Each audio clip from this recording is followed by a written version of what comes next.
Thank you, Justin Rodriguez, and welcome back to the studio, everyone.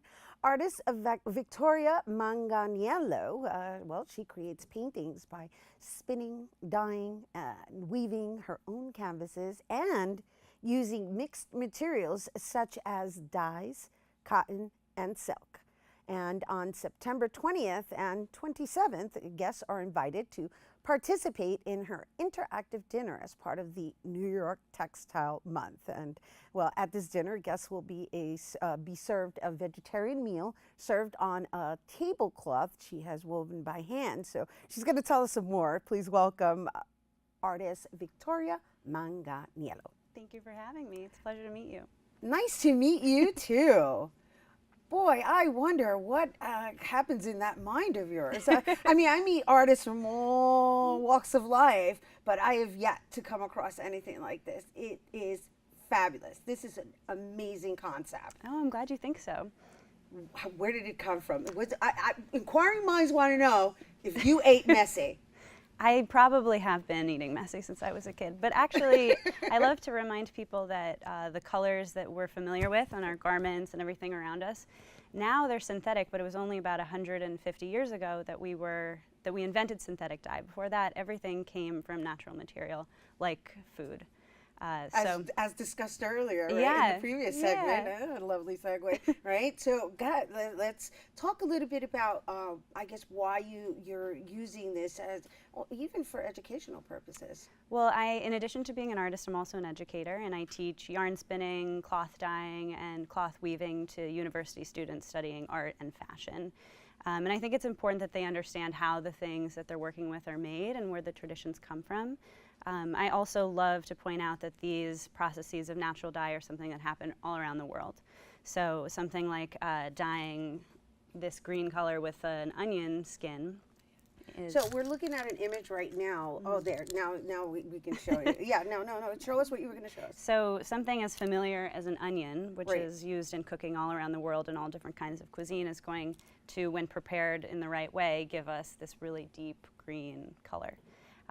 So when I was experimenting with making different colors in my studio and I was using these objects that I was also cooking with, I thought, why not combine those two things?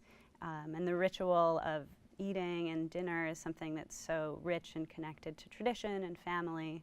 I wanted to open up my home and explore that with other guests. Okay, so you have these two items next to each other, right? Mm-hmm. And are you telling me that's what gave it that color? Yeah, the Really? skin. So this skin gave the yarn that color? Yes. Yeah. And it's not just simply going to be placing the onion skin right on the wool. It's a process that's going to include things like salts and minerals, heat, and time. So when I serve the food to my guests, I prepare it in such a way that it will leave a lasting color mark.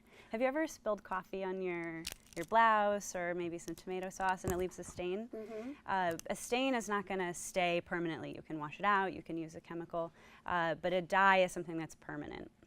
And actually the word Mordant, which is the title of my project, it's a French word that means to bite. And in textiles we use it to describe the fiber of the cloth sort of biting the color and consuming it. Cute, nice, clever. And so this cloth, is that also, the colors also created from the food? Yes. Okay, can we show this to everyone? So this is so fascinating. So I've brought some color swatches from my sample book just to show you the potential. So these are all different colors that can be found from hibiscus. So at the dinner I'll be serving a hibiscus sumac tea. So we'll get to see some of these colors. We've got pomegranate, avocado, and turmeric. So these are all really familiar things. And healthy things. And healthy, yeah. Yes. I love to cook and I love people, so I thought why not cook them a meal and invite them to enjoy it upon a tablecloth that I've woven myself. Okay, so the last item over here is sage, Mm-hmm. and then you have a rope.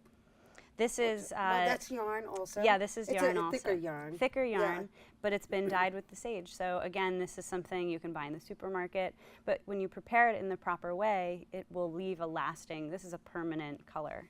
Does it take on the scent? This should have been washed out properly. No, it still No? has the scent of sage. I don't mind it. Yeah, it's a good smell. And maybe because it's been sitting with the sage I there. love sage. And does this have the scent of avocado? Does it?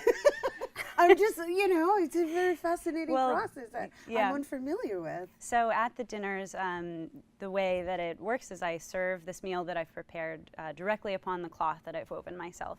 And I'm asking the people who attend to enjoy the dinner like they would any other, sort of reminiscent of the dinners that they've experienced with their family and in traditional settings. But I'm serving it in a certain peculiar way. So I have plates with holes in them and glasses that are too small, and some things are served directly upon the cloth. So you're really interacting. And oh my gosh, it's like being at a playground at the table, right? I mean, children would love this. I don't know if it's age specific, the event itself, because we didn't mention whether wine was going to be served or anything like that. Of course, there's my motivation.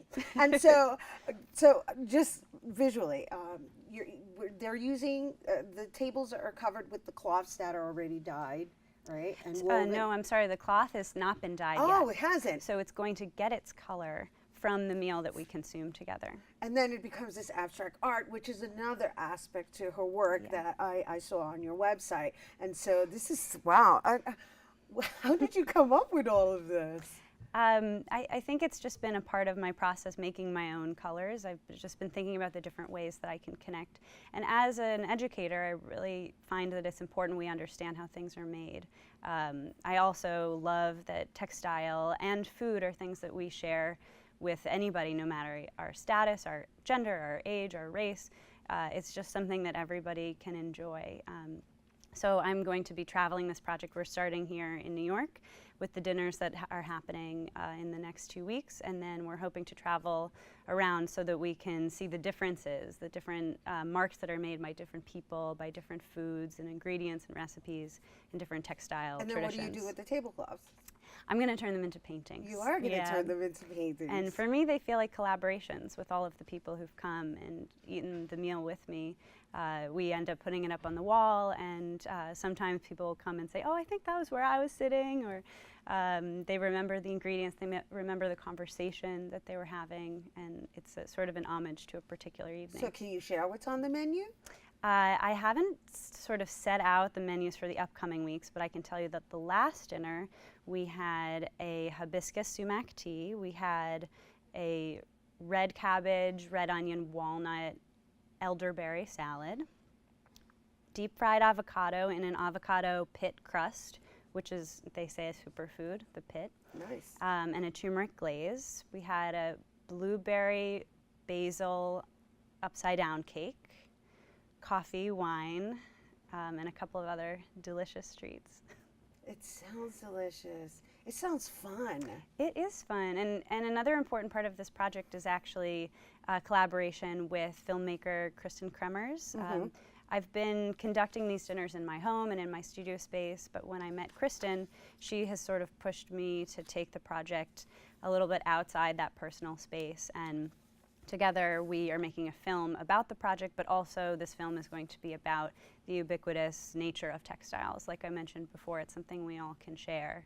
So we're hoping this film is going to be raising questions. So there's a film component as well. We're in the process of making the film. But will these dinners be documented? Yes. Yes. Wow, very fascinating. So then you have that aspect of capturing the colors and just the experience. Very fascinating. I got to tell you, thank you for sharing it here with our viewers. Pleasure. And is there anywhere that they need to make reservations in order to participate? Yes, you can go to mordant-film.com, and we will be having 2 dinners here in New York, the first of which is next Wednesday, September 20, from 6 to 9, and then the following is September 27, also from 6 to 9. Oh my goodness, Victoria, you've inspired me. It's like, it's a pleasure to meet you. Thank you for being here and also for inspiring us to eat healthy, right? And while creating art. It's the healthy artists. I love it.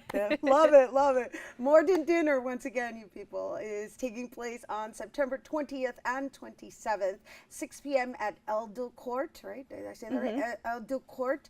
And that's located on 354 West 11th Street. And to learn more, you can visit victoriamanganiello.com, and that is victoriamanganiello.com. Okay, we have to take a quick break, but coming up, Bobby C catches us up to date with the latest from the world of sports. Don't go anywhere.